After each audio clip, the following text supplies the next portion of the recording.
MSNBC ratings crater as viewers tune out Trump victory coverage. Well, you can understand, why they would not be watching after the election, because they had been told that Kamala was going to win. They had been told over and over and over again that no, Kamala was going to win. There's no way that Trump could win it. He's so evil. Everybody hates him so much. They were totally caught off guard, and it's just too painful for them to watch, probably. But MSNBC saw its audience crater on Thursday and Friday, just days after the left-of-center network beat CNN in election night ratings for the first time ever. Thursday's total average daily viewers on Fox News came in at 2.6 million and 375,000 in the coveted 25 to 54 age demographic. So Fox is actually kicking MSNBC's and CNN's ass in that coveted demo. Meanwhile, MSNBC brought in only 596 total viewers and 71,000 in the demo. CNN brought in 419,000 total viewers on Thursday and 91,000 viewers in the demo. So this is the Thursday after the election. I think a part of it is just disillusionment, probably, because if they were watching CNN and MSNBC, they thought at worst, they thought it was going to be close. They did not see a total takeover, a Trump takeover, House, Senate, popular vote, electoral college vote. They did not see that coming. That would have been a total shock to them, because they'd been kept in illusion by the narrative controllers, by the teleprompter readers. They had no idea there was even any possibility that it would go the way that it did.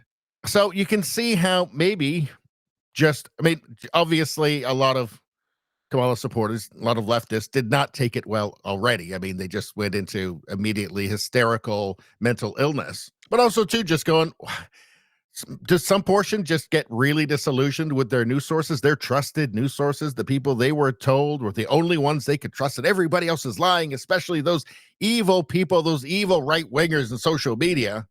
If you're watching my show, you weren't shocked that Trump won. I said, I took you through the data. I took you through the polls. I showed you the polling errors in 2016, 2020. I showed you what the polls are now. I showed you who are the most accurate pollsters and what they were saying. So, and by the way, I didn't say that Trump had it in the bag. I said if the polling error in aggregate holds from 2016 to 2020, then it's an easy win for Trump. I also said that what I was showing you said nothing about shadow campaigns or fortification or giant, $300,000 vote dumps at 3:30 in the morning in Pennsylvania or some other swing state. But if the errors in polling, in the aggregate polling held, then it would be a walkover for Trump. It should be pretty easy. But the MSNBC viewers, the CNN viewers, had just been fed just an utter load of total lies and gibberish. For the most part, CNN, I will say, there's a couple of clips of them bringing up some warning signs, right? There were a few clips of them bringing up some warning signs in terms of, how people feel about the economy, for instance, and that being at a very, very low number of approval for the direction of the economy.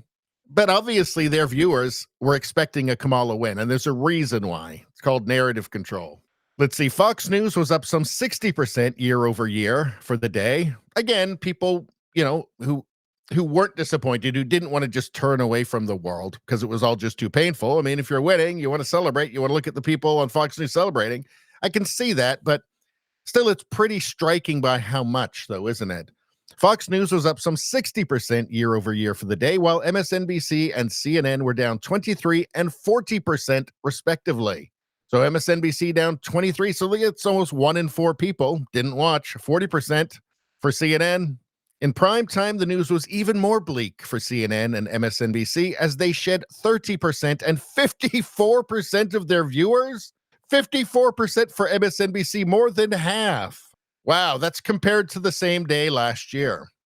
MSNBC host Alex Wagner had her lowest rated show ever in terms of total viewers, while Chris Hayes' show brought in its worst numbers since May of 2016. Well, that's what you get for constantly lying. People stop trusting you. You give them expectations, and those expectations aren't met. They stop trusting you. Let's see. On Friday, 7 MSNBC programs recorded their lowest Friday ratings for the year, as the network also saw its lowest rated Friday primetime programming of the year, outside of holiday weekends. Post-election, Fox News averaged 4.4 million total viewers Wednesday to Friday in primetime and 700,000 viewers in the demo.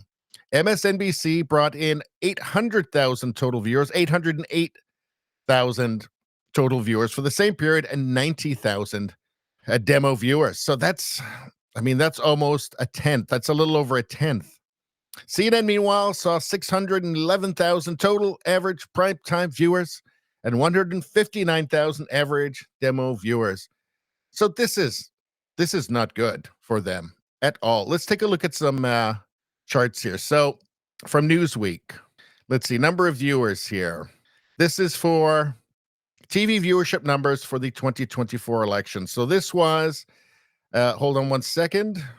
So this was between 7 p.m. Eastern and 11 a.m. Eastern from election day to the next morning. Fox News dominated 9.8 million. MSNBC, a little over half of that, 5.5 million. CNN, 4.7 million. So between MSNBC and CNN, that's actually a little more than what Fox did, but that's 2 versus 1. So not good for either of them, but very good for Fox News. Very good for Fox News. Let's take a look at this. These are only up to 2022, but I thought this was interesting because you can see since 2016. Now, this is an average number of TVs tuning to news programming during the primetime news slot for CNN, Fox News, and MSNBC. So cutting the cord is a trend. Obviously, that's happening. That's hurting all networks, cable networks, regular TV networks, ABC, NBC, all of those. But let's take a look at the difference between these. So here we've got MSNBC. So in 2016, average, or the number of TVs, number of TVs tuning into news programming during the primetime news slot, 975,000. 2022 had gone down to 827,000. You can see you had a little bit of an increase for a few years, but then it goes sharply down, and it's not good. CNN, 2016, 1.3 million. CNN, 2022, 828,000. That's a massive drop. Fox News, 1.88 million, 2016, 2022, 2.1. It's gone up. It's the only one that's gone up of the 3. So that tells you something. Doesn't it? And it looks like that trend has continued. So what does it tell you? Does it tell you that they've just simply gone too far left? I showed you a clip in the last stream of that lunatic on CNN. Oh, no, sorry, it was MSNBC. That lunatic on MSNBC who had an absolute freak out because there was a conservative on the panel talking about the election and what went wrong for the Democrats and how, putting boys and girls sports. And the MSNBC contributor had an absolute hissy fit on the set talking about, I won't sit and listen for this transphobia. Maybe people don't want to, maybe that's too far left. Maybe what he's freaking out and being hysterical about is actually a very moderate opinion, which is a point that the other guy, the conservative, made, I think, quite well afterwards. But yeah, maybe that's got something to do with it. Maybe Fox News is just more normal. Maybe it's actually really moderate. Maybe it's not a far right network. Look, I've got my problems with Fox News. I don't really watch it anymore, to be honest. After Tucker left, I kind of stopped watching it. Maybe a bit of Gutfeld every once in a while. But when I do watch it, it's not, it is actually, I think, the moderate network now. CNN and MSNBC have crazy shit on it. Any network that's a big fan of sex changes for kids, not moderate.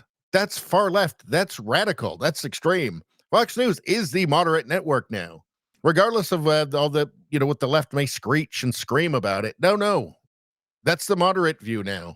So what's going on here? Breaking: CNN to lay off hundreds of staff, on-air personalities via a report.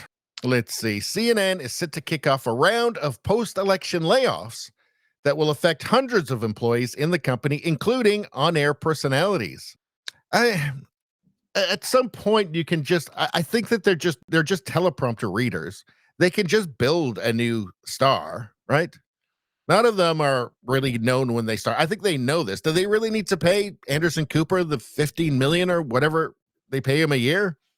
Are people really that tied to watching Anderson Cooper lie to them every night? I think it really could just be anybody. Just hire like some D-list actor to read the news. I don't think it makes any difference.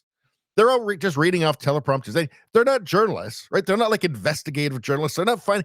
They've got producers who give them all the information that they need to construct the narrative that's actually provided to them anyway.